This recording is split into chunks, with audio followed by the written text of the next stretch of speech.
معركة الزلاقة هي معركة عظيمة جرت بين المرابطين المغاربة المسلمين ضد القشتاليين المسيحيين في شبه الجزيرة الليبيرية، وكانت يوم الجمعة 12 رجب 479 هجري الموافق ل 23 أكتوبر سنة 1086 ميلادي. استطاع فيها أمير المسلمين يوسف بن تاشفين قائد المرابطين بمساندة الجيش الأندلسي بقيادة المعتمد بن عباد صاحب إشبيلية إلحاق هزيمة كبيرة بالجيش القشتالي بقيادة ألفونسو السادس ملك قشتالة واليون.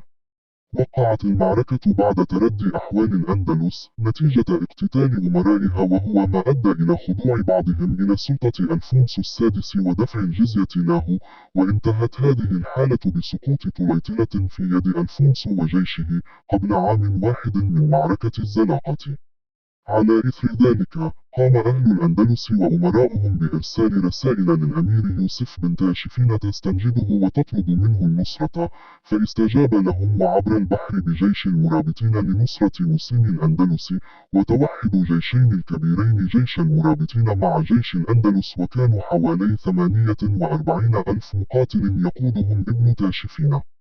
سار الجيش حتى وصل سهل الزلاقة، وسار إليه ألفونسو السادس بجيش كبير بلغ 80 ألف مقاتل حشده من أرجاء أوروبا، ودارت بين الجيشين معركة كبيرة انتهت بانتصار المسلمين انتصارا عظيما، وخلف هزيمة ساحقة على الجيش القشتالي المسيحي قتل على إثرها 24 ألف قشتالي.